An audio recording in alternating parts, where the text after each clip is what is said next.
C'est exactement ce que Cheikh veut dire quand il met en avant ces propos-là.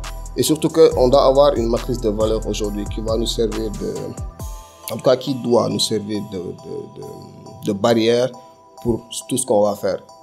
Par exemple, moi quand je dis que je suis musulman, il y a des choses que je peux faire et des choses que je ne peux pas faire. Mais si je suis l'argent aujourd'hui, si l'argent outrepasse ces barrières-là, et que moi je ne suis plus cantonné par mes valeurs, j'outrepasse ces barrières-là et c'est après que je me rends compte que j'ai dépassé les limites en fait. Donc il y a une limite à avoir et cette limite-là on se la crée quand on crée notre matrice de valeurs. C'est pour ça que quand la personne commence quelque chose, c'est bien qu'elle sache d'abord quelles sont les choses qui lui sont permises et les choses qui lui sont interdites.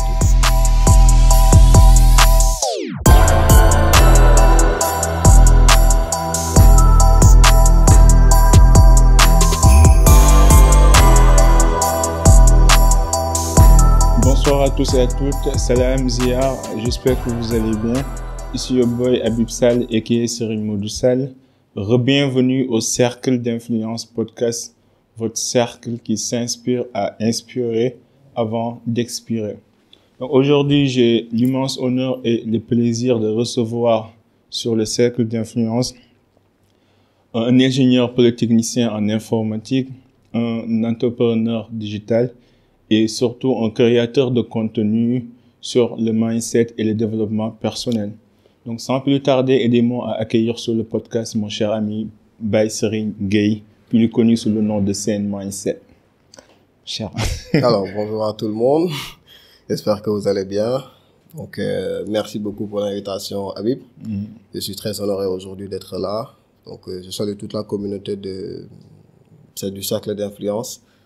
Et voilà, j'espère qu'on va passer une bonne heure ensemble. Ah, c'est sûr, c'est sûr. En tout cas, je suis un grand fan de tes contenus. On en parlait tout à l'heure de ton concept digital Sen Mindset qui a pour but d'éduquer, d'enseigner les jeunes autour des principes du khidma, du service, du mouridisme et surtout la tradition culturelle de notre cher pays. Pour les gens qui nous écoutent, parce que je m'intéresse à la personne avant qu'on entre après dans les contenus, dans le vif du sujet. Pour les gens qui nous écoutent, est-ce que vous pouvez nous parler un petit peu de votre enfance? Qui est Baye Serigne? Où est-ce que vous avez grandi? Alors, merci beaucoup déjà pour la considération, pour le travail qu'on fait. Ensemble. Alors, qui est Baye Serigne? Baye Serigne, c'est... Ça me Serigne en plus, quoi. Bon, je suis là. Bon, comme tu l'as dit, je suis ingénieur informatique. Actuellement, je suis entrepreneur. Avant ça, j'étais... c'est paradoxal, mais j'étais beatmaker. J'étais DJ. Ah bon? Ah ça, j'ai pas vu ça venir. Ça, les gens ne voient pas ça, mais j'étais DJ. Mais voilà, donc j'ai changé de casquette entre-temps. Ah ouais? Voilà, par concours de circonstances, hein, il y a eu beaucoup de choses qui se sont passées entre-temps. Mais voilà, donc ça donne une idée de la personne que j'étais. J'étais assez terrible, je suis assez curieux, je le suis toujours d'ailleurs. Je pense qu'aujourd'hui, c'est ce qui fait la personne que je suis. C'est parce que je suis passé par plusieurs étapes, plusieurs phases qui sont quelquefois très, très différentes et qui m'ont, voilà, à tour de rôle, donné des expériences qui sont diverses aujourd'hui. Donc, j'ai grandi à Castor, mais je pense que c'est l'essentiel de mon temps à Médina. Tu vois l'idée? Maintenant, je comprends. Voilà, donc je suis là. Boy Médina. Voilà, j'ai fait Lamine Gueye, puis j'ai fait l'ESP, donc je suis ingénieur polytechnicien. Et aujourd'hui, je suis entrepreneur à plein temps et créateur de contenu dans tout ce qui est développement personnel. Voilà, c'est un peu ça. Super, mais comment t'as changé de beatmaker à notre cher Baye Serigne? Ah, c'est la question que tout le monde se pose, hein. Je pense que j'en suis même arrivé à m'intéresser à tout ce qui est développement personnel et tout ce qui est mindset en général, parce que j'étais dans une période où je me pose beaucoup de questions sur moi, sur ma vie, sur ma mission de vie, etc. Et en tant que beatmaker, je faisais des choses assez intéressantes, hein. J'ai eu à travailler avec pas mal d'artistes qui sont connus. J'ai cité Ardo, Samba Peuzzi, Dip Doundou Guiss, etc. Ah, super. Et donc, j'en suis arrivé à un niveau où je me posais plus de questions sur l'avenir, parce que j'étais à un niveau où quand même c'était après avoir travaillé avec ces artistes-là, normalement, tu perces, quoi, comme on dit dans le milieu. C'est l'expansion. Mais la question que je me posais, c'est est-ce que je voulais vraiment percer dans ça? Est-ce que c'était, voilà, il y avait beaucoup de considérations qui venaient en même temps, les questions de la religion, les questions voilà, du futur parce que je voulais pas que mes enfants soient beatmakers, même si j'ai des beatmakers. Donc, il y avait plusieurs problèmes en même temps dans ma tête que j'essayais de gérer. Et je pense que c'est cette introspection-là qui m'a poussé à faire des recherches sur la personne, la psychologie, le mindset. Et c'est comme ça que j'ai découvert le développement personnel. Et c'est ce qui m'a aidé à réellement changer, mais vraiment différemment, passer de beatmaker à une personne qui aujourd'hui, qu'on appelle Senbi, même si je suis en talibé. Mais voilà, c'est une phase qui est assez intéressante et je pense qu'on aura le temps de discuter plus amplement là-dessus. J'avoue que c'est un virage à 360 degrés. mais c'est bien. Maintenant, quand vous avez découvert le développement personnel, c'était comment le processus? Genre, quels sont les livres ou les personnes qui vous ont aidé dans cette quête de nouvelle identité? Alors, c'est d'abord, je pense que le premier outil qui m'a aidé, c'est l'introspection, comme j'en ai parlé tantôt, c'est se poser tout le temps des questions sur ce qu'on est en train de faire. Parce que c'était une phase où on devait trouver le why de notre vie, comme on dit, le pourquoi. Par contre, par rapport aux personnes qui m'ont aidé, je crois que ce sera Cheikh Ahmadou Bamba Mbacké, quand même, qui m'a beaucoup aidé sur ces aspects-là. Avec Cheikh Ibrahima Fall aussi. Donc, on ne peut pas parler de Serigne Touba sans parler de Cheikh Ibrahima Fall. Sûr. Et c'est vraiment ceux qui m'ont réellement aidé à trouver, on va dire, plus ou moins ma voie. Donc, je suis aussi adepte de développement personnel. Donc, je connais les classiques de développement personnel, Dale Carnegie, de tout ce qui est Napoléon Hill, etc. Mais je pense que quand j'ai découvert le développement personnel avec Dale Carnegie ou avec Napoléon Hill, Tony Robbins, etc., c'était bien, mais juste ça. C'est-à-dire, je ne pouvais pas trouver plus que ça et ça ne me convenait pas. J'avais un besoin qui était un peu plus fort. C'est quand j'ai réellement commencé à sculpter l'œuvre de Serigne Touba et l'œuvre de Cheikh Ibrahima Fall que j'ai commencé à trouver mes repères. Parce que la plupart du temps, quand on se réfère à ce que les autres, les Occidentaux et les Américains nous disent, il y a une part qui est très mondaine.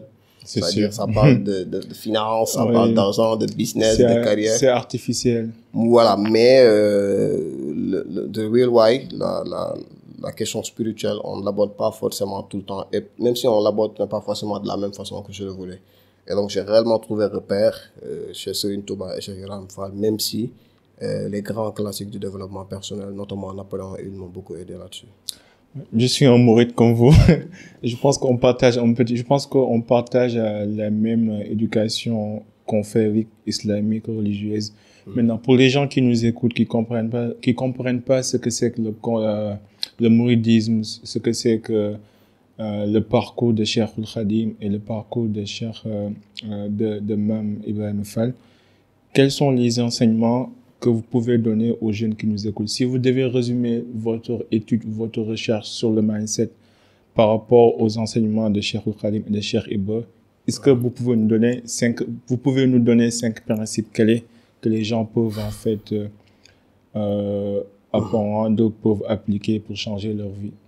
Ah oui, quand même, il y en a beaucoup. Hein. Oui, c'est sûr. C'est clair, mais je pense que ce sera essentiellement la notion de khidma.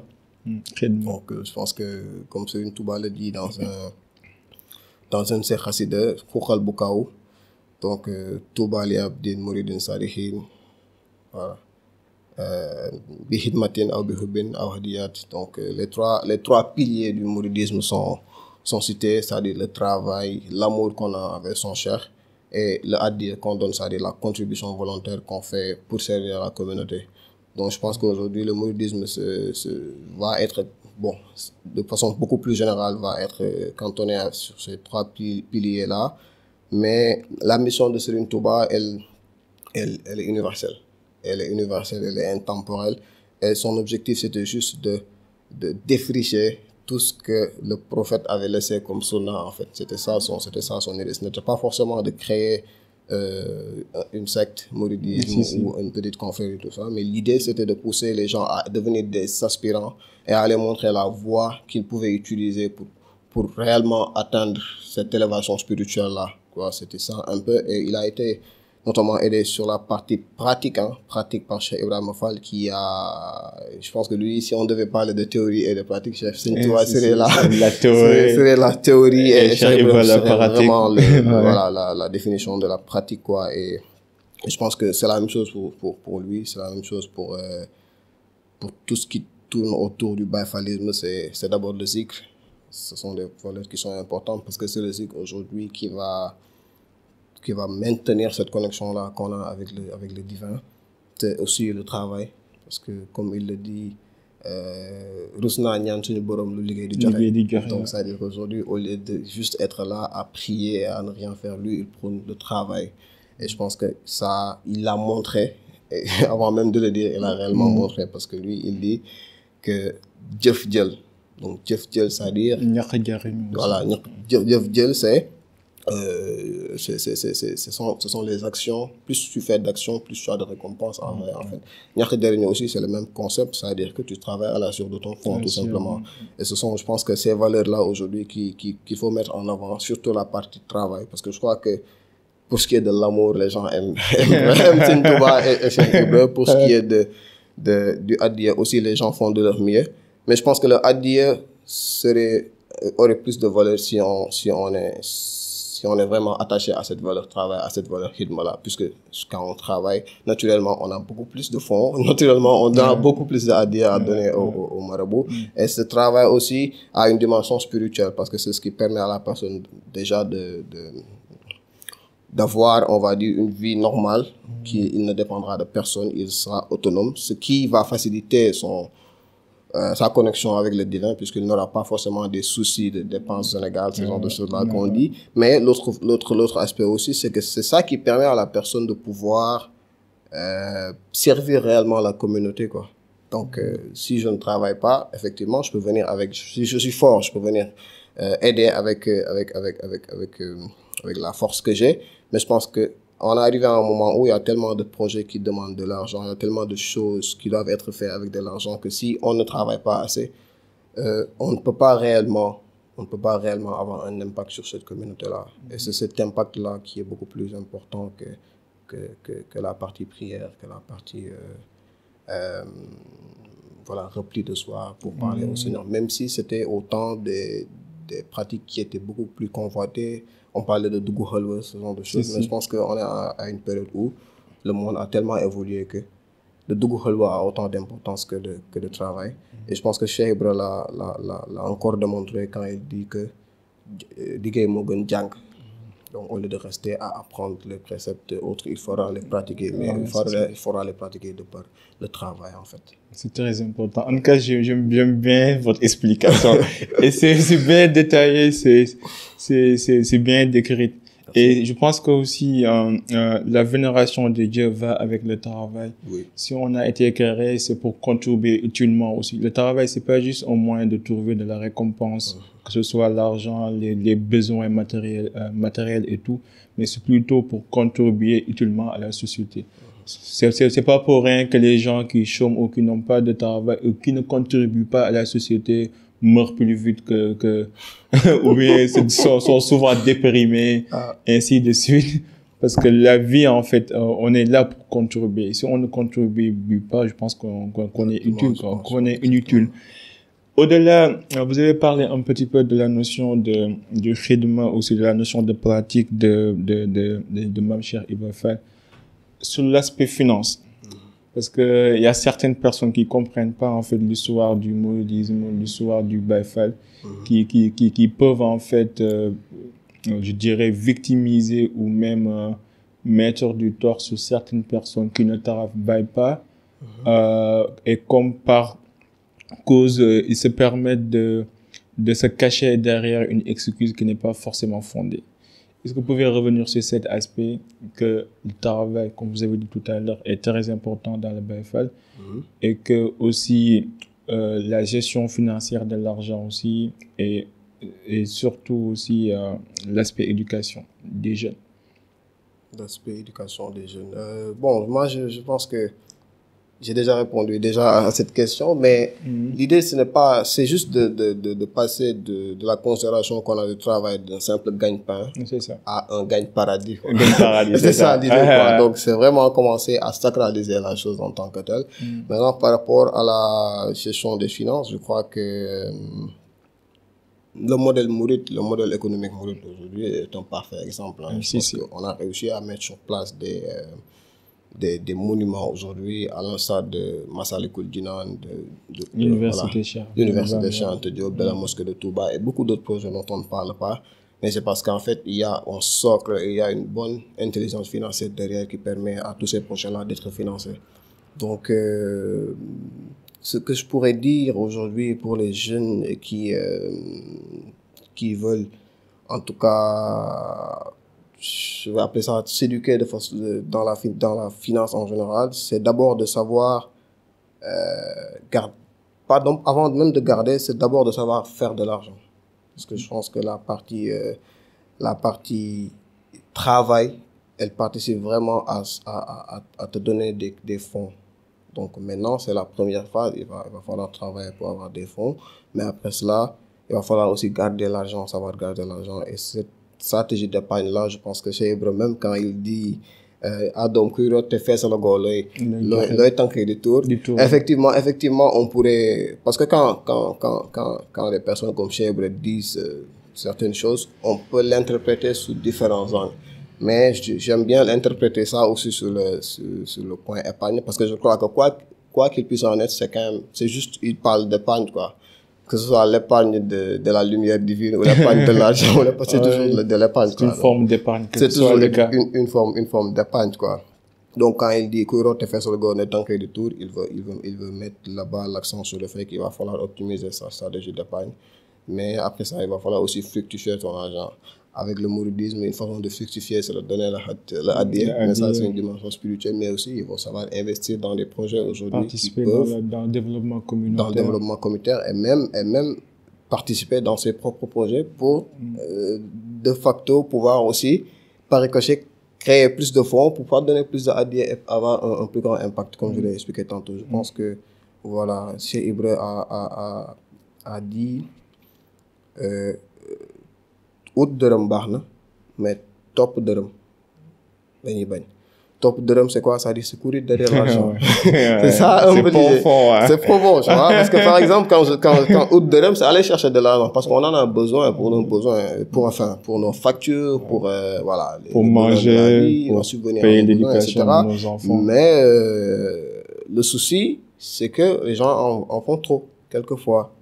Aller chercher de l'argent ne veut pas dire courir derrière l'argent. Parce que quand tu cours derrière quelque chose, ça veut dire que toi, tu n'as plus de repères. Ouais. Tu suis cette chose-là, en fait. Et tu deviens un esclave. Tu deviens un esclave de cette chose-là, en fait. Et comme on dit, je pense même que ça, c'est un classique quand on dit l'argent est un parfait esclave et un mauvais maître. Ouais. C'est exactement ce que Cheikh Ibra dit quand il met en avant ces propos-là. Et surtout qu'on doit avoir une matrice de valeurs aujourd'hui qui va nous servir en tout cas, qui doit nous servir de barrière pour tout ce qu'on va faire. Par exemple, moi, quand je dis que je suis musulman, il y a des choses que je peux faire et des choses que je ne peux pas faire. Mais si je suis l'argent aujourd'hui, si l'argent outrepasse ces barrières-là, et que moi, je ne suis plus cantonné par mes valeurs, j'outrepasse ces barrières-là, et c'est après que je me rends compte que j'ai dépassé les limites, en fait. Donc, il y a une limite à avoir, et cette limite-là, on se la crée quand on crée notre matrice de valeurs. C'est pour ça que quand la personne commence quelque chose, c'est bien qu'elle sache d'abord quelles sont les choses qui lui sont permises et les choses qui lui sont interdites tantôt. Parce que même quand on fait des recherches sur la religion, on voit que Dieu, il n'aime pas une personne qui s'aventure de façon inconnue dans une nouvelle chose. Donc il va falloir, à partir de ce moment, s'éduquer, faire des recherches, côtoyer les anciens qui ont déjà eu à faire ça, et puis s'inspirer des œuvres qui sont déjà là et qui sont laissées par rapport à ce domaine-là avant de pouvoir se lancer. Des œuvres qui ont transcendé plusieurs siècles, plusieurs générations. Ça veut dire que quelque part, il y a une part de vérité dedans. Ouais. Sinon, ça n'allait pas durer aussi longtemps. Et en même temps, l'autre aspect, ce que vous avez dit, c'est très important, c'est que d'une part, l'humain a besoin d'une force divine, a besoin qu'une force divine, en fait, le conseille ou le guide dans ses pratiques. Que vous soyez musulman, chrétien, la vie est tellement difficile et qu'on aura toujours des questions, qu'on n'aura jamais les réponses. Mais le fait d'avoir la foi, le fait d'avoir l'espoir, le fait de croire en une force divine nous permet d'avancer et nous donne des causes, en fait, suffisamment intéressantes pour nous dire que c'est pour une cause utile, c'est pour une cause noble. Revenons sur l'aspect de mindset. Quels sont les différents mindsets que les gens peuvent avoir et comment les jeunes pourront en fait l'intégrer dans leur vie quotidienne pour changer leur vie? Alors, bon, je vais paraphraser la théorie de Carol Dweck. Là, on a fait un détour, mais bon, oui, mais c'est quand même intéressant. Je pense que les différents mindsets, il y en a pas beaucoup. Ça veut dire qu'il y a, soit tu as le bon mindset, soit tu as un mindset qui te bloque, quoi. C'est ça. Donc, dans le jargon, on parle de growth mindset et de fixed mindset. Et la théorie qui est développée par le professeur de Harvard dit que après avoir fait des recherches sur un échantillon de personnes, on se rend compte que certains ont un mindset fixe. Et ce mindset fixe-là, c'est le fait de croire que tout s'arrête à aujourd'hui, en fait, et d'être pessimiste sur le futur. C'est-à-dire, on pense aujourd'hui qu'on ne peut pas nous développer financièrement et que ce qu'il y a dans nos poches, ça ne peut pas évoluer demain. On pense aujourd'hui que l'échec est fatal et que quand on échoue aujourd'hui, ça veut dire qu'on n'est pas vraiment destiné à réussir cette chose-là. Et donc, on est vraiment bloqué sur aujourd'hui, ce qui se passe, c'est ça qui va définir le reste de notre vie, en fait. Alors que d'autres gens de ce même échantillon-là ont un mindset qui s'appelle le growth mindset. Donc, cet état d'esprit de croissance-là, ça veut dire que cette personne n'est pas pessimiste sur le futur, elle est optimiste.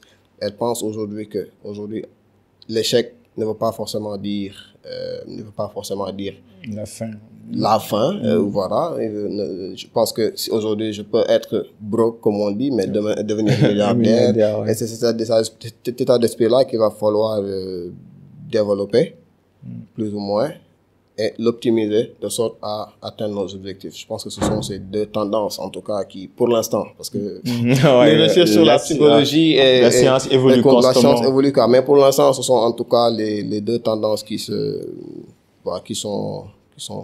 évoquées. Et je pense que ça résout quand même pas mal le problème parce que soit tu as un growth mindset et vraiment on sent que cette personne-là a confiance au futur, il veut bien faire, il a confiance aussi en sa capacité à en tout cas optimiser, que ce soit ses skills, hard skills comme soft skills, pour pouvoir atteindre ce objectif-là, à la différence de l'autre personne qui pense qu'aujourd'hui, bon, c'est fini, quoi. Non, si, c'est très important. Mais ce que je comprends pas, c'est qu'est-ce qui fait qu'une personne est fixed mindset et qu'une personne est plus orientée vers la mentalité de croissance. Par exemple, est-ce qu'il y a une partie de nature, d'environnement, d'enfance, d'éducation derrière, ou bien est-ce qu'on est né growth mindset, fixed mindset? Quelles sont en fait ces dynamiques-là? Parce que moi, de nature, j'ai toujours été growth mindset. Même quand j'étais petit, j'étais très curieux, je faisais des recherches, je touchais tout ce qui bougeait, tu vois un peu. Maintenant, qu'est-ce qui fait qu'en fait une personne développe fixed mindset ou growth mindset? Il y a plusieurs raisons à ça. Déjà, il y a l'enfance, comme tu as dit. Il y a le fait que, en fonction de l'environnement où on a grandi, on peut développer certaines croyances, que ce soit de bonnes croyances ou des croyances qui sont limitantes. Par exemple, un enfant n'a jamais de limite, de fixed mindset. Un enfant, quand il apprend à marcher, c'est pas la première fois il tombe, il dit je peux plus marcher. C'est pas comme ça que ça se passe. Un enfant, c'est quelqu'un, quand tu lui dis non, il va toujours continuer à faire, même s'il échoue quand même. Donc, juste cette expérience-là que tout le monde vit nous montre que l'enfant de base n'a pas cet état d'esprit fixe-là. Mais quand on grandit, il y a de ces choses qui arrivent. Ça peut être l'environnement où on évolue, donc la famille, les amis qui nous critiquent, les amis qui nous font part de leurs croyances, parce que quand on évolue avec quelqu'un, on hérite de ses croyances en quelque sorte.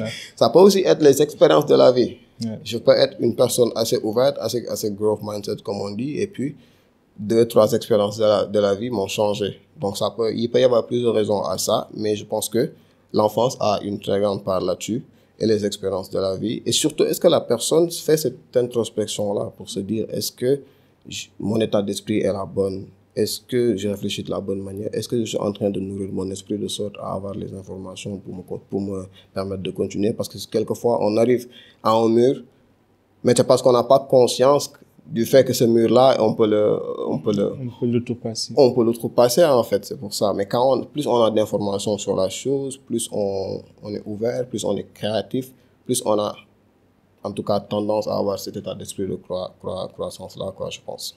Oui, je pense aussi, hein, c'est très important. Je pense que aussi les parents ont un rôle à jouer. Parce que parfois, vous voyez un enfant qui cherche à jouer, mais on le demande, non, laisse, ne touche pas, oublie, ne fais pas ceci, ne fais pas cela. Et à la longue, en fait, ça devient un blocage pour son développement personnel, pour sa manière de voir le monde. Je pense que c'est très important de laisser les gens expérimenter et puis venir avec leurs propres conclusions. Parfaitement. C'est très important. Parfaitement. Et surtout, si tu vois la psychologie des francophones, pourquoi les Américains aujourd'hui ont plus d'aisance à parler en public ou à faire du storytelling, mais c'est parce qu'ils ont été dès l'enfant entraînés à ça, en fait.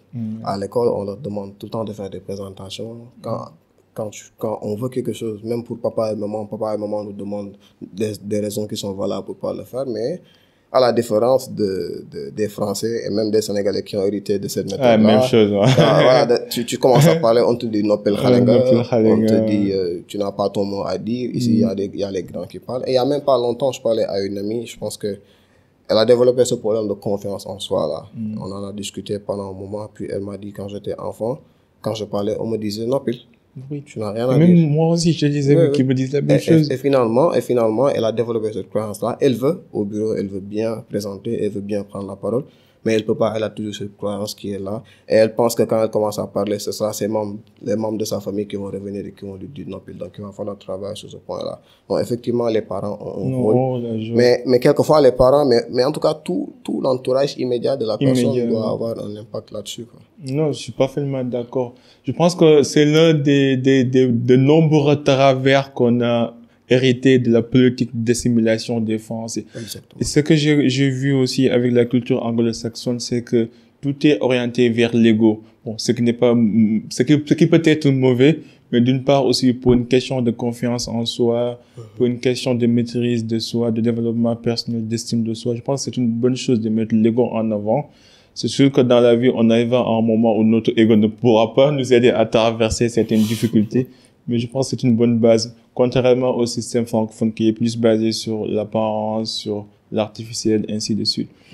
Mais maintenant, à travers votre recherche sur mindset, les différents types de mindset, fixed mindset et growth mindset, ici au Sénégal, je vois que parfois on a l'habitude de stéréotyper certaines personnes. Par exemple, moi, on m'appelait quand j'étais petit, Khalé Magmaglo. Parce que je fréquentais tout le temps les vieux, mes aînés, je posais beaucoup de questions. Et même jusqu'à maintenant, les gens vont vous regarder en train de parler français. Ah, de toi, ben, toi, nul. Donc, apparemment, ici, les gens qui sont sérieux peuvent être taxés de certains noms, peuvent être stéréotypés. Donc, comment, en fait, les gens qui essaient de développer leur mindset peuvent faire fi de toutes ces accusations qui sont souvent mal fondées? Ah ouais, c'est vrai, parce que effectivement, même moi j'en reçois quelques fois. Mais bon, je ne crois pas que le problème vienne vraiment de la critique qu'on reçoit, mais le problème vient de comment est-ce qu'on perçoit cette critique-là. Ah, c'est très important. Parce que une fois j'ai entendu une histoire de David Laroche, je ne sais pas si tu le connais. C'est un grand ténor en développement personnel en France, et il disait qu'une fois une petite est venue le voir en pleine conférence, et la petite lui dit: moi, qu'est-ce que je peux faire? Il y a toutes mes camarades qui me disent qui me critiquent tout le temps, qui me critiquent, et moi je ne sais pas quoi faire. Et l'enfant est venu lui dire ça parce qu'elle avait mal quelquefois, il ressentait Un vide. voilà, un certain vide quand on lui dit ça, et ça l'impactait, quoi, négativement. Et qu'est-ce que David lui a dit? David lui dit, est-ce que tu as un idole? Il dit oui, c'est qui? Elle dit Emma Watson. Emma Watson, c'est une grande actrice qui s'est fait connaître à travers Harry Potter. Et David lui dit, mais est-ce que tu penses que Emma Watson, elle est critiquée ou pas? L'enfant lui dit oui, elle est critiquée. David lui dit, est-ce que tu penses que le fait d'être critiqué te rapproche plus de ton idole ou pas? Et directement, il y a l'enfant qui switch, quoi, qui switch et qui dit, ah ben oui, ça me rapproche de Emma Watson. Et elle est partie. C'est-à-dire que David a réussi à créer ce switch-là, comme quoi c'est pas la critique en soi qui est intéressante, mais la façon dont on perçoit cette critique-là. Et moi, quand on me dit Khalebi Magmaglo, je donne mon exemple, mais moi, je le prends pour un compliment. C'est sûr, pareil pour moi. Pour un compliment. C'est-à-dire qu'aujourd'hui, si je suis fan de, je ne sais pas moi, je suis fan de, je donne un exemple, LeBron James au Balla Gaye et qu'on me dit Yang Meni Balla Gaye, je suis content. Mon idole, c'est Serigne Touba, c'est Cheikh Ibra, c'est Abdoul Ahad. Donc, si on me voit en bailade et qu'on me dit Yang Maglou, mais je suis content. Et je pense qu'on a appris ça dans le Baye Fall quand Cheikh Ibra nous dit, Adam, jël ni sen khas ngeen def ko aw tag. Ouais, c'est très important. Jël khas nga def ko tag. C'est-à-dire que, prends les critiques qu'on te donne et fais-en des compliments. Parce que c'est toujours une question de perspective. C'est la même question qui se pose quand on parle du verre à moitié vide ou du verre à moitié rempli. En fonction de comment est-ce que moi je vois les choses, en fonction de comment j'ai développé ma façon d'interpréter les choses, je peux avoir une façon de faire qui me pousse à prendre tout ce qu'on me donne de façon négative et à en faire des briques pour construire, moi, on va dire, la maison qui m'intéresse, quoi. Parce que c'est un peu ça l'idée, derrière les critiques. Et je pense que ce que Cheikh Ibra nous a appris en nous disant, c'est vraiment profond. Et ce qu'on doit développer, ce n'est pas dire comment répondre à la personne, ce n'est pas comment réagir, ce n'est pas comment faire pour changer ceux qui critiquent parce qu'on ne peut pas changer. Haters gonna hate, comme on dit. Mais c'est travailler de sorte à pouvoir développer différentes perspectives et que quand on te dit quelque chose, que tu puisses te poser la question et te dire, est-ce que c'est vrai? Est-ce que c'est moi? Parce que une histoire que Serigne Touba avait donnée, c'est-à-dire, il avait dit, quand on te critique, quand on te critique, tu as deux options. La première option, c'est d'abord de demander si c'est vrai ou pas. Quand c'est vrai, on considère que c'est le bon Dieu qui a envoyé cette personne pour te corriger, pour te dire que ça, c'est une mauvaise chose en toi et que tu devrais travailler là-dessus. Donc, il n'y a aucune négativité jusqu'à présent. Deuxième option, tu te dis, ce que cette personne me dit là, ce n'est pas vrai. Et je sais, parce que je me connais. Et ce qu'il propose de faire là, c'est de comprendre que c'est le bon Dieu qui envoie toujours la personne. Mais pour te dire cette fois-ci que ça, c'est mauvais. Il faut pas tendre vers ça. Même quand tu n'as pas ce problème-là, ne tends pas vers ça. C'est une façon de t'avertir. Et quand on voit comme ça les remarques, finalement, on se rend compte qu'il n'y a plus de problème, quoi. Et c'est juste une question de perspective. Et surtout, d'où l'importance d'avoir des principes et valeurs. Parce que ce sont ces principes-là qui vont te permettre d'avoir un filtre psychologique qui te permettent de filtrer qu'est-ce qui est bien, qu'est-ce qui est mauvais, est-ce que c'est fondé ou est-ce que c'est pas fondé, et de prendre des décisions. Et beaucoup de personnes n'ont pas ces filtres, en fait. Beaucoup de personnes, elles marchent au même rythme du troupeau, en fait, la masse. Je suis la masse, je fais ce que tout le monde fait, et si on me critique, ça veut dire que je dois être mauvais ou je dois pas être suffisant, ainsi de suite. Je pense que c'est très important de savoir filtrer. Parfaitement. Qu'est-ce que nous, les jeunes, ou tout le monde, qu'est-ce qu'on fait pas assez qu'on devrait faire souvent?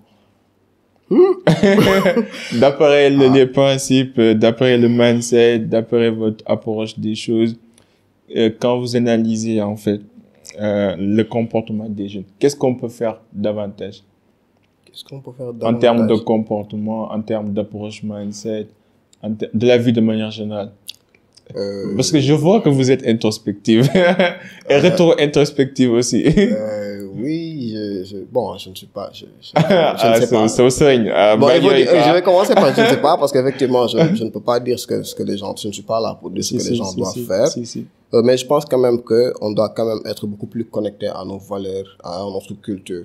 Quand je dis valeurs aujourd'hui, c'est toute l'œuvre que les anciens nous ont laissée. Et je parle de Seigne Touba et de Cheikh Ibra, mais il n'y a pas que, il y a beaucoup d'autres érudits qui sont au Sénégal et même hors du Sénégal et qui ont laissé beaucoup de ham-ham, comme on dit. Il va falloir exploiter ça davantage. Je crois que ça, quand même, peu importe le niveau où tu en es, plus tu en fais, mieux c'est. Je pense que ça, c'est un point sur lequel on peut vraiment travailler. Et on commence à se rendre compte qu'on a laissé ce patrimoine-là de côté. Et je vois que les gens sont de plus en plus enclins à aller chercher cette information. Mais on peut quand même faire plus d'efforts. On peut avoir plus de gens qui parlent de cela. On peut avoir plus de créateurs de contenu là-dessus. On peut avoir plus de gens qui parlent et vulgarisent ces œuvres-là. Je pense que ça, quand même, ça pourrait aider autant les jeunes que les vieux, mais plus les jeunes et les enfants, puisqu'on va dans un monde où il y a plus de... par exemple, quand tu vas sur Instagram, il y a si on devait filtrer le contenu qu'on voit, il y a quand même plus de contenu qui est nocif que de je suis d'accord. Plus de négativité sur les réseaux. Donc nous, pour contrer, ce n'est pas dire à la personne ne va pas sur Instagram. Non. Parce qu'on ne peut pas empêcher à nos enfants, je ne peux rien. Il va falloir qu'ils soient sur Instagram pour comprendre comment le monde se passe. Mais il va falloir aussi qu'il y ait à côté des gens qui créent le contenu dont il a besoin pour que quand il vient sur Instagram, qu'il ne voit pas forcément ce que je ne veux pas qu'il voit. Et je pense que ça, pour le faire, il va falloir qu'on se reconnecte à ce patrimoine-là que les anciens nous ont laissé, que ce soit Cheikh Anta Diop, Seigne Touba, Cheikh Ibrahim, Cheikh Ahmed Tidiane Sy, Baye Niass, etc.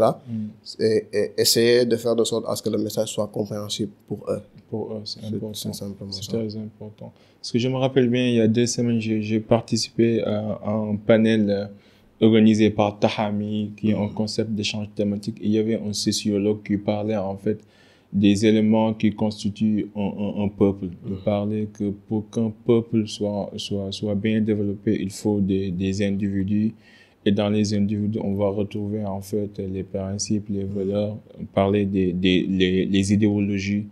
Nous, on a déjà ce problème, on a déjà réglé, on a pas mal. Déjà, on a la religion. Ensuite, on a les différentes confréries qui sont des membres intégrants de la religion. Ensuite, les institutions. Et la première institution, c'est la famille.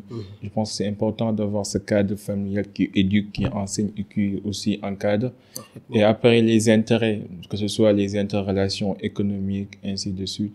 Comme vous avez dit tout à l'heure, le but, c'est de ne pas courir derrière l'argent, mais c'est de savoir, en fait, d'être en mesure de satisfaire ses propres besoins et de contribuer à la communauté. Et le dernier point, c'était les interrelations humaines. Et ça colle un petit peu avec ce que vous disiez sur les réseaux sociaux. Je pense que, par exemple, c'est la première fois qu'on se voit. Et ça fait quelques mois que je vous suis sur les réseaux sociaux. Et quand je vous ai vu, en fait, tout ce que j'avais vu sur ta page, ça correspond à la personne. Vous voyez un peu. C'est pour ça que je préfère parler les gens dans la vraie vie. Parce que, de la même manière, ce qui se passe, de la même manière, parfois, je vois des personnes dans la vraie vie. Mais bon, peut-être c'est un jugement, mais je sens qu'en fait, il y a un peu de fait, quoi. Il y a un peu de... Vous voyez un peu. Mais je juge pas. Mais je veux dire, c'est bien de parler aux gens dans la vraie vie, d'apprendre de leur côté et de voir leur point de vue et surtout de s'ouvrir sur eux aux autres. Ce qu'on fait pas souvent. D'habitude, on est devant nos téléphones tactiles en train de commenter, en train de faire des trucs. C'est important de se connecter. Ça revient à ce que vous disiez tout à l'heure. Maintenant, l'autre question, c'est qu'est-ce qu'on doit arrêter de faire, d'après vous? On a parlé, qu'est-ce qu'on devait faire davantage? Si je ne peux pas dire ce que tu dois faire, je ne vais pas te demander d'arrêter quoi que ce soit. Hein, qu'est-ce qu'on doit arrêter de faire?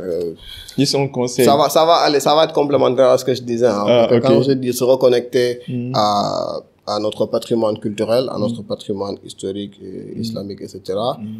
Ça va de pair avec le fait quand même de ne pas forcément épouser toute la tradition occidentale, toute les cultures occidentales et toutes ces c'est ce qu'ils appellent eux bonnes pratiques parce que ce n'est pas forcément parfaitement bien d'accord. Donc je pense que ça va de pair. Il va falloir se reconnecter à ce qu'il y a de bien chez nous. On peut s'inspirer de ce qu'il y a chez l'Occident et chez l'Américain et chez l'Indien parce que je pense même que ça fait partie des préceptes de l'islam, c'est aller chercher la connaissance là où elle peut être, mais notre identité, on la garde quand même.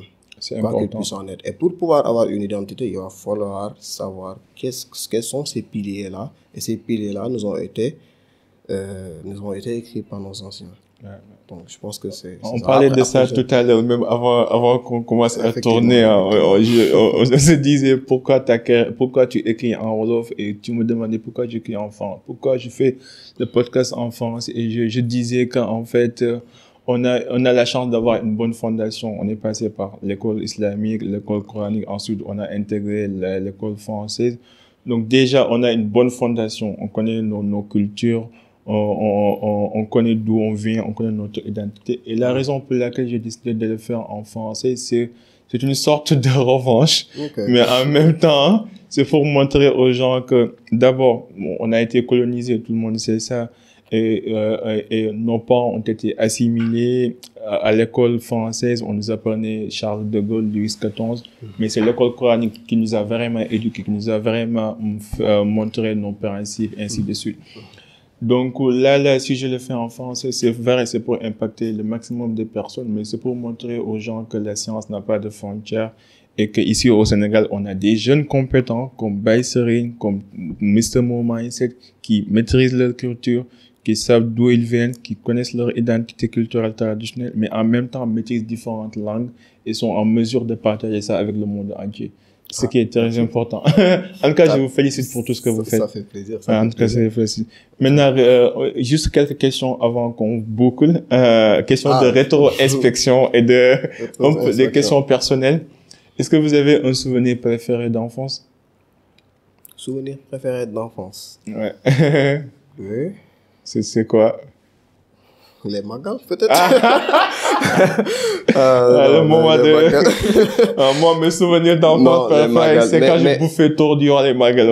Oui, ça quand même, c'est souvenir d'enfance ou même jusqu'à maintenant, meilleur souvenir. Mais je pense que quand même, j'ai beaucoup été inspiré parce qu'avant, je partais beaucoup en colonie de vacances quand j'étais un enfant. Donc, j'avais la chance, je vais appeler ça une chance de façon assez rétrospective parce que quand on réfléchit là-dessus, c'est quand même bizarre. Voilà, donc, je passais l'année scolaire à Médina, voilà, donc on connaît l'environnement à Médina, comment ça se passe. Et j'avais la chance avec mon père d'aller en colonie de vacances et de voyager dans d'autres pays, super. à voir, même dans le Sénégal, en soi. Et ça permet de découvrir d'autres choses. Si. Donc, pendant les 9 mois, tu es à Médina, tu côtoies l'environnement et tout. Je pense que ce qui m'a beaucoup aidé, ce sont les voyages qu'on faisait pendant les colonies de vacances. Parce qu'on visitait les autres pays, on voyait de nouvelles cultures. Yeah. Après, tu avais en tout cas ce déclic-là et qui te dit, ah ouais, il y a d'autres choses. Que le monde ne se limite pas uniquement à Médina. Pas à ça, quoi. Et j'ai le choix en vrai, quoi. Je suis pas obligé de suivre la voie que certains ont suivi. Je pense que ça fait partie peut-être pas de mes meilleurs souvenirs, mais des souvenirs qui ont été les plus bénéfiques. Oui. Je pense que parfois c'est important de sortir et d'apprendre à voir avec de nouveaux yeux. Ah oui. Parce qu'à force d'être tout le temps dans le même environnement, on s'oublie en fait. Non, c'est très important. Est-ce que vous avez eu un échec particulier qui vous a marqué? Et qu'est-ce que vous avez appris de cet échec? Un échec particulier qui m'a marqué. Je sais pas si ma carrière de beatmaker qui a démission, je sais pas, mon retraite anticipée, voilà. J'ai fait une retraite anticipée, mais c'est pas forcément un échec, je sais pas forcément, parce que c'est moi qui ai décidé. En même temps, c'était un bon pivot, bon pivotage. Alhamdulillah, quoi. Alhamdulillah, ouais. Voilà, donc je ne juge pas ce qui sont dans le milieu, c'est des gens qui sont, il y a de belles personnes qui sont là-bas quand même, mais moi je pense que pour ce que je cherchais, j'ai quand même fait une bonne décision. J'ai quand même pris une bonne décision. Maintenant, est-ce que c'est échec? Échec, oui, parce que j'avais mis beaucoup de temps à développer ces skills-là. Parce que c'est pas simple de faire des prods. Non, c'est compliqué. C'est vraiment beaucoup de... Je suis un grand fan du hip-hop, donc je comprends comment c'est compliqué. Faire des prods, c'est compliqué. C'est des nuits au studio, voilà, c'est des négociations, c'est de l'argent qu'on perd, c'est vraiment intéressant, mais je pense que... Mais comment vous gagnez de l'argent en tant que créateur de beatmaker? Ça, je suis curieux. En tant que beatmaker, je pense qu'il y a au moins 2 façons de gagner de l'argent. Le premier, c'est, moi, je suis plus dans le milieu. Non, je suis curieux, c'est tout. Mais on vend les prods, c'est-à-dire que tu es artiste, ça me préside Deep Dunugis, je te vends la prod, l'instrumental. Ok. Ou la nouvelle méthode, je crois, c'est le streaming. C'est-à-dire quand j'ai des parts par rapport au streaming. Des royalties, quoi. C'est des royalties, quoi. C'est ça. Genre, tu me donnes un pourcentage de ce que tu mais gagnes. l'industrie n'était pas très développée, donc les beatmakers n'étaient pas super payés que ça. Ou bien on donnait une somme forfaitaire, puis après, quand la prod marche, on n'a pas de part, quoi. Je pense que maintenant, la façon en tout cas, la méthode qui est mise en avant, c'est la méthode royalties, effectivement, parce qu'il y a les applications Spotify et autres, où on peut avoir des streaming et autres. Et après, je pense que ça se porte mieux, je ne sais pas. Je pense que ça se porte mieux, voilà. Ouais. Mais voilà, c'est pas vraiment un échec, mais je pense que c'est pas un échec. C'est le pivot que j'ai eu à faire dans ma vie, quoi. Et je suis plutôt content de l'avoir fait. Moi aussi, je suis content pour ça. Sinon, on n'aurait pas eu notre scène mindset. Surtout. Est-ce que si vous pouviez remonter le temps, quel conseil donneriez-vous à vous-même il y a 10 ans?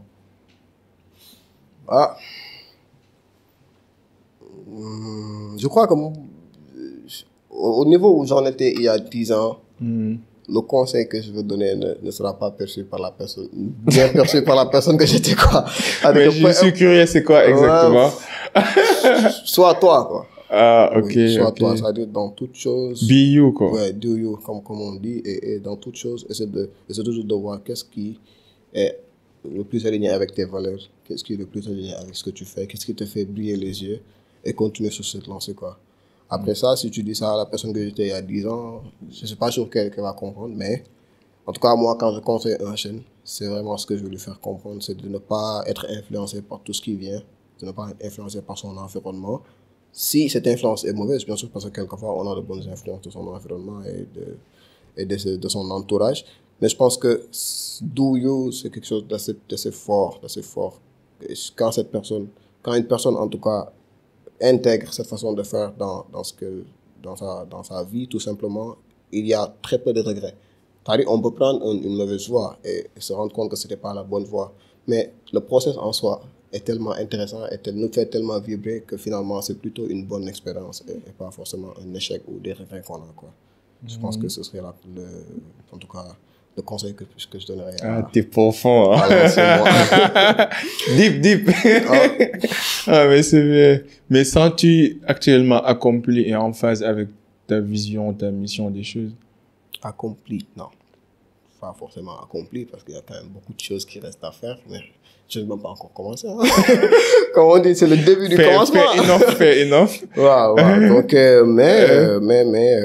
mais oui, je suis quand même assez aligné avec aligné, c'est très important. Je suis bien. Je pense que je vis une vie qui est en harmonie et comme j'aime dire, j'aime beaucoup ma vie. Et j'aime beaucoup ma vie quand je dis, les gens me disent, mais toi, de quoi tu parles? Mais j'aime beaucoup, c'est un jeu de mots. Okay. D'abord, j'aime ma vie parce que littéralement, j'aime ma vie.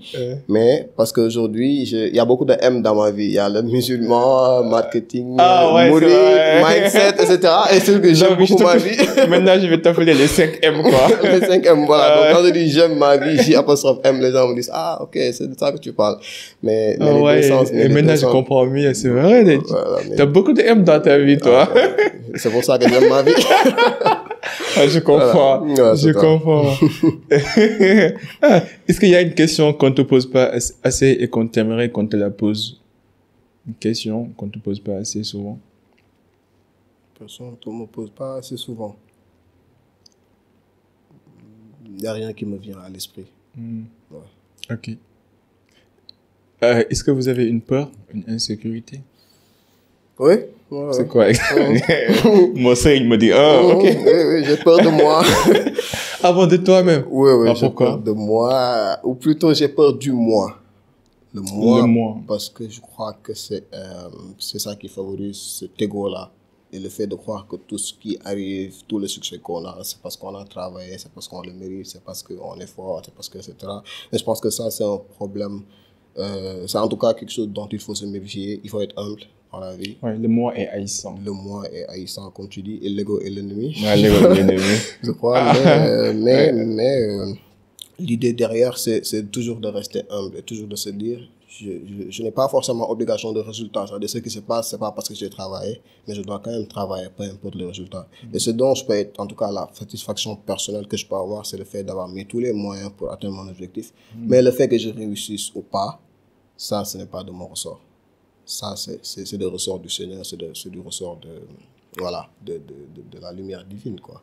Mais ce mois-là, quand on le développe, on peut avoir un ego surdimensionné et croire que tout ce qui arrive comme réussite, c'est nous, c'est parce qu'on a bien fait, c'est parce qu'on est truc, c'est parce qu'on est fort. Mais en réalité, c'est pas le cas, parce qu'il y a d'autres gens qui travaillent plus que nous, d'autres gens qui ont plus souffert que nous et qui n'en sont pas arrivés à ce niveau-là. Donc, je pense qu'il va falloir se méfier du moi-là, c'est-à-dire cet ego-là, et avoir trop confiance en soi et toujours être humble sur les choses, même si ça ne nous empêche pas d'avoir de la gratitude pour ce qui arrive. Et je pense que aussi cette partie-là, ça nous rapproche plus de Dieu, parce qu'on se demande pourquoi moi, je ne suis pas plus intelligent que les autres, je ne travaille pas mieux ni plus que les autres, pourquoi moi? Et je pense que cette question, en fait, ça te pousse à faire du bien avec le peu que vous avez et de ne pas se comparer aux autres, parce que la comparaison est le voleur du bonheur. Parfaitement. Exactement. Le moi, je crois que dans toutes les religions, et que ce soit dans le bouddhisme, voilà, le moi est toujours haïssant. Et l'idée, c'est de se départir de ce moi-là. Parce qu'en réalité, ce n'est pas comme si on existait vraiment, quoi. Mais quand même, il faut reconnaître que l'ego est très important. Non, faut pas, en fait, se débarrasser de votre ego. Il faut juste le contrôler, hein. Oui, c'est ça. Mais l'idée, moi, je pense que ce n'est pas une question de se débarrasser ou pas, mais c'est juste trouver le juste milieu, quoi. C'est juste trouver équilibre. C'est qui est difficile. Ce qui est difficile, c'est la même question qui se pose quand on parle de motivation, de discipline, d'ego, de confiance en soi. Ces paradoxes-là, ce n'est pas forcément, comme certains le disent, il faut pas forcément être radical sur un ou l'autre. Moi, je pense que la vie, c'est un chantier. Quand on va à un chantier, on y va avec une boîte à outils. Ce que j'appelle boîte à skills.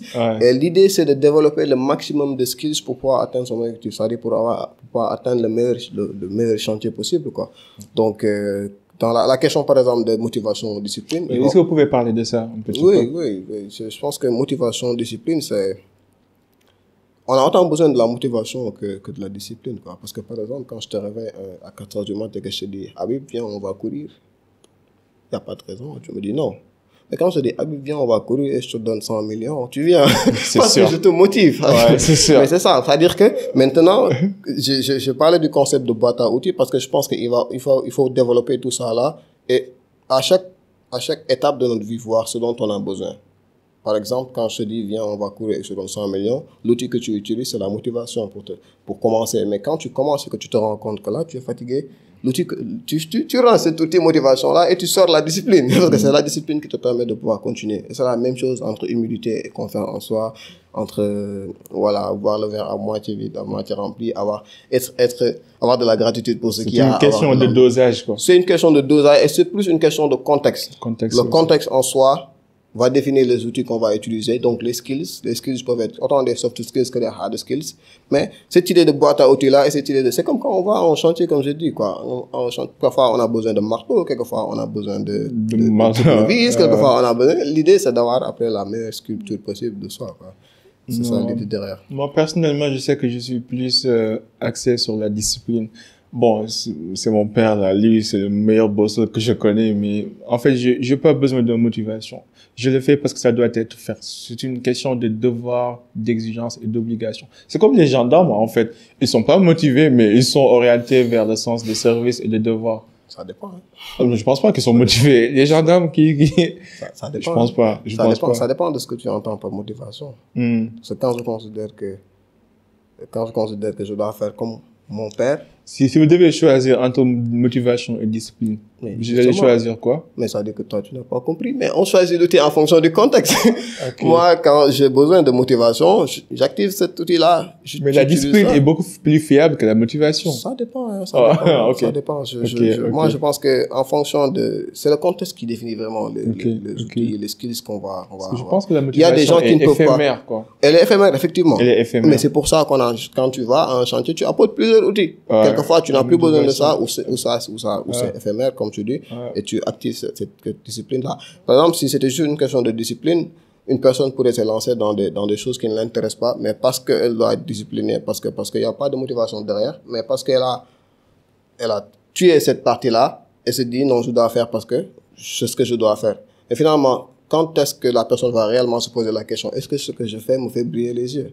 Parce que peu importe que l'on soit discipliné ou pas, si on n'est pas motivé, on ne commence pas réellement une chose qui ne nous intéresse pas.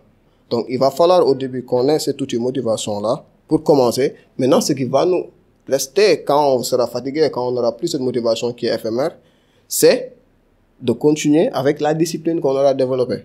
Quand je me lance justement avec motivation sans discipline, je risque de ne pas terminer. C'est sûr. Mais quand je me lance sans motivation, je risque de ne même pas commencer démarrer, quelquefois, quoi. Donc, je pense que c'est Mac Tyson qui disait que discipline is to do what you had to do, but do it like you love it. Discipline, c'est de faire ce que vous n'avez pas à faire, mais de faire comme si vous l'aimez, quoi. Ouais. Et je pense que c'est important. C'est important. Ah, moi, ça me serait... Dernière question. Quelle influence aimerais-tu laisser dans ce monde? Quelle influence aimerais-tu laisser dans ce monde? En tout cas, je pense que... Parce que moi, quand j'étais dans cette phase d'introspection-là, je me posais beaucoup de questions et c'est là où j'ai découvert le développement personnel, toutes les questions de mindset, etc. Et je pense que ça a changé ma vie.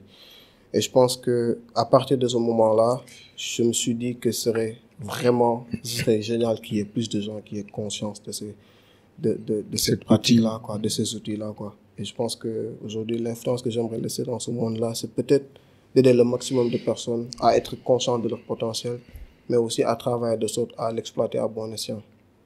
Je pense que ce sera ça. C'est une noble cause. En tout cas, ça me serait désormais aujourd'hui, tu es mon serigne, quoi. Non. Je suis ton talibé, quoi. Non, non, je suis le talibé. Non, en tout cas, c'est vraiment un honneur. Je te respecte et je te suis sur les réseaux. Ce que tu fais, c'est à partager, c'est à admirer, c'est à apprécier et je te souhaite que le meilleur au monde. Et pour le cercle d'influence podcast, nous, on est là pour toi. Si tu as besoin de nous, si on peut aider, n'hésite pas, quoi. On est là pour amplifier les voix. On est là pour inspirer. On est là pour casser les barrières. Et surtout, on est là pour solidifier les acquis que nous avons par rapport à notre tradition, à notre culture et surtout à notre savoir-faire, savoir-être et surtout la connaissance, le savoir. Vous avez un dernier mot avant qu'on boucle? Non, c'est moi qui vous remercie. C'est moi qui vous remercie de cette invitation. Et je suis aussi très admiratif du travail que vous faites sur les réseaux sociaux, avec le cercle d'influence notamment. Je pense que on a des missions qui sont assez proches et je suis aujourd'hui très content d'être là. Et je pense qu'il va falloir qu'on ait plus de créateurs de contenu. Comme toi. Non, pas comme moi. oui, comme moi. Mais il faut parce que moi, je pense qu'on doit, dans tous les domaines, je suis d'accord, je suis d'accord. On doit, dans tous les domaines, passer de consommateur à producteur. C'est important. Parce que c'est notre moment, en fait, en Afrique, actuellement, au Sénégal particulièrement. On a consommé des choses qu'on n'a pas produites, donc que ce soit dans la nourriture, dans l'industrie du textile, etc. Maintenant, c'est le moment de prendre notre devance, comme tu as dit. Et ça, c'est dans tous les domaines. Mais on sait qu'aujourd'hui, la création de contenu est quelque chose de très important parce que ce contenu-là que tu fais peut changer des vies. Donc, il va falloir qu'il y ait plus de créateurs de contenu et qu'on passe de simples consommateurs à producteurs. Parce que quand on produit, on peut s'assurer que il y a en tout cas une base pour les générations qui viennent. Parce que sinon, quand ils viendront, ils trouveront ce qu'on ne veut pas qu'ils voient. Parce qu'on sait que le contenu qui est dans...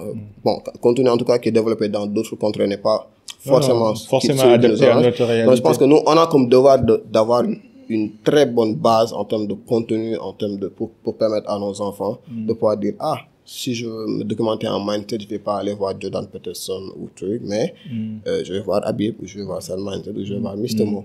Et c'est ça l'idée. C'est pour ça que j'exhorte tous les gens qui sont en tout cas à mes côtés. D'où l'importance de tout ce que vous faites et de tous les créateurs de contenu locaux, en fait. Parce que c'est vrai que c'est un domaine qui est nouveau, mais on est en train de créer des modèles de référence pour la génération future. Parce que je pense que nous, la chance qu'on avait quand on était jeunes, on avait des aînés, on avait des personnes âgées, on était bien encadrés, on était dans de bons contextes environnementaux. Mais actuellement, la donne a changé. Tout se passe avec les téléphones. Et c'est important de mettre en valeur ces contenus et d'éduquer, d'enseigner, d'inspirer à travers ces outils, mais tout en restant sur nos principes, nos valeurs culturelles, traditionnelles qu'on fait, ainsi de suite. En tout cas, je suis un grand fan. Je serai toujours un grand fan. Non, je suis pas Et désolé. nag ma jox sama yére bi waaw yére bi après mën nga koy jox quoi. Comment les gens pourront entrer en contact avec vous?